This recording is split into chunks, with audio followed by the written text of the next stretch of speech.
à mon Dieu. Aussi je rappelle à mon Dieu. C'est lui qui va réparer mon statut. C'est Dieu qui va réparer mon statut. Je n'ai pas dit c'est mon père, oh moi je n'ai pas dit c'est ma mère, c'est Dieu qui va réparer mon amen, amen, amen. Il n'y a qu'une seule personne qui est capable de revoir statut na biso, eza bobele Nzambe alola, eza bobele Jésus-Christ, oyo atikaki lola polele, alobi na kita, na kokana na bango, pour na sauver l'humanité. Et grâce à l'Iwa à Seigneur Jésus-Christ, aujourd'hui, tozui ngolo, tozui grâce. Grâce au Pessamele qui Moïse te, grâce au Pessamele qui Abraham te, tozui grâce ya kobenga Nzambe tata. Lelo akoma tata na biso. Ndenge moko na tata ya mokili. Peu importe, mabe mwana koko salaye. Ata sumbi na maboko, tata mokila kataka maboko na ete. C'est la même chose avec notre Père qui est au ciel. C'est vraiment la même chose. Et il y a des fois, moi j'ai déjà vu le parent, ya mokili, aboyi mwana, pour mwana sali mabe alubinga na mwana na tokoyo kanate to boyani. Na mwana bandeko baboyani. Mais Nzambe o biso to yambi. Yesu o biso to yambi, apesi biso ngolo kobenga mabana na Nzambe. Tobenga Nzambe tata. Et il est plus qu'un père biologique. Il est plus qu'un père au kokozali na mokili. C'est-à-dire quoi, peu importe mabe na yo, mon koloko se rendre compte que sali mabe olobi naza ko se repentir. Nzambe wana akoyamba o lisusu na tolo na ye. Parce que le même, hier, aujourd'hui, éternellement. Alors, c'est pas là vraiment notre problème. Si j'ai un abisso, eza esika mususu. Si j'ai un abisso, le loto zote ya likolo ya singa. Singa o ekangaka bato. Singa o ekoma lien. Moyen o a franchir esika mususu ezate. Même ce qu'on a besoin ya o sauter, moyen o sauter ezate. Frère, ma sœur, je commence par vous saluer au nom puissant du Seigneur Jésus-Christ. Soyez bénis là où vous êtes.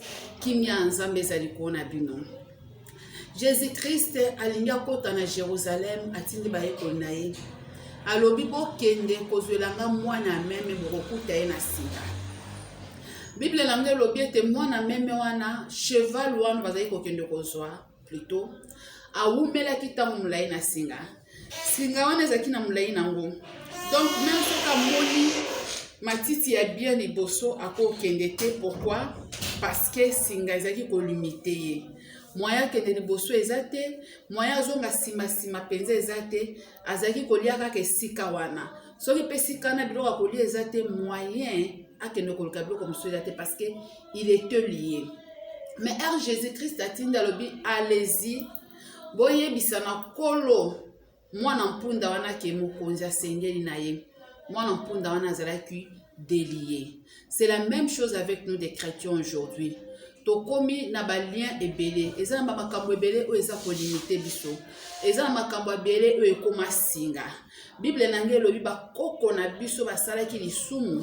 Lelo biso to hérité yango. Lelo biso ba esclave ba komi komone la biso. Pourquoi? Parce que ça déjà na lié moko ya lisumu ya ba grands-parents na biso ya ba ancêtre na biso o ekoma ko réclamer biso. Eza na ba ancêtre ebele bateka ba famille na bango. Balobi famille oyo libale kozalaka te. Okomona bana basi bazokola na famille wana bana basi ebele babalaka te, babalukaka esika moko, babotaka esika moko, eza déjà lien. Mais aujourd'hui, la parole de Dieu est venue pour na ko délier biso. Parole Nzambe ye pour na kolongola biso na basinga oyo tozalaki. Singa na yo eza nini? Tozokende kotanga mkanda ya Zacharie. Totanga Zacharie 2, waouh. Ici, il n'y a pas moyen d'entrer. S'il vous plaît, Yamika, je vais me donner ton téléphone. Le téléphone que j'ai ici est en code. Mais peu importe le code, nous allons foncer avec notre prédication. Oh, tozote ya likolo ya singa. Tozote ya likolo ko délier ba nyonso bakanga makina singa. c'était vraiment compliqué. Singa yo moko yebi singa nini ezalaka na vie na yo. Je n'ai pas besoin de commencer à citer, de donner plus des exemples. Mais aujourd'hui, je t'amène la bonne nouvelle. Et tenzamba lobi singa wana na bon moina o lelo ekwei. Lelo bakotia sous singa te soki batia kyo singa ezalaki kala. Mais aujourd'hui, le Seigneur est venu pour toi. Aujourd'hui, le Seigneur est venu pour ton salut. Aujourd'hui, le Seigneur est venu pour te délier. De la même manière que moi nampunda wana Yesu apesa ki mitindo alobi bo kende bo longola ye na singa lelo na pokwa ya lelo le Seigneur atindi nga lokola servante na ye pona ko prier pona bino singa nyonso oyo ezali kolie bino singa wana ekatana na kombo na Yesu. Tozotanga mukanda ya Zacharie, totangi Zacharie 2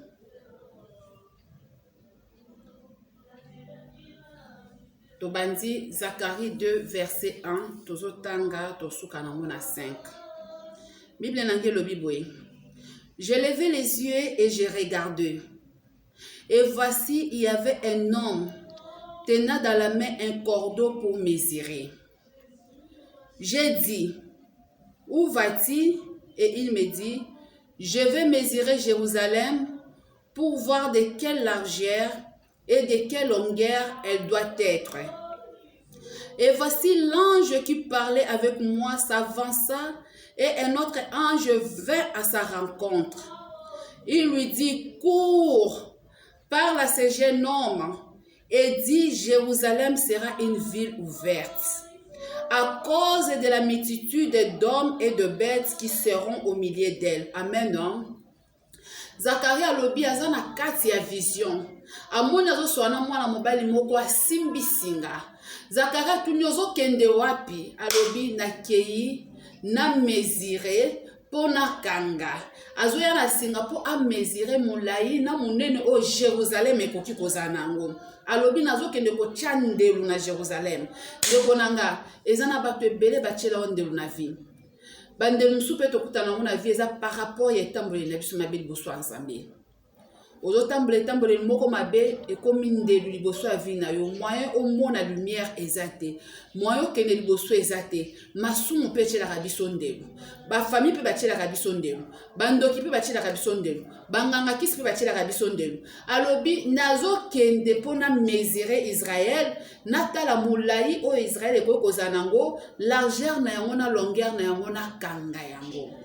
Eza bato ebele bakanga bango na basinga. Et comme le rôle la sauce va zo boko la ye batongela enda kumoko boya bimakata suka kana 4000 yanda kuana. Mais aujourd'hui, de la même manière, Zamba tindi ange a quitté bandu ko isa ange za ko sona Zacharie alobi kimambangu kanga mwana mobali wana à mesurer Israël parce que Israël sera ouverte à cause de multitude ya basina mibalo bazana kati na bato non babimite bakobima na kati ya Israël na bibwelo ko bima na kati ya Israël bakoki ko mesurer en moté. Aujourd'hui la parole de Dieu pour toi nani atela kiondelu nzamba ye kolongola ndelu po Israël obiso tozote ezayo Israël obiso tozolo belezayo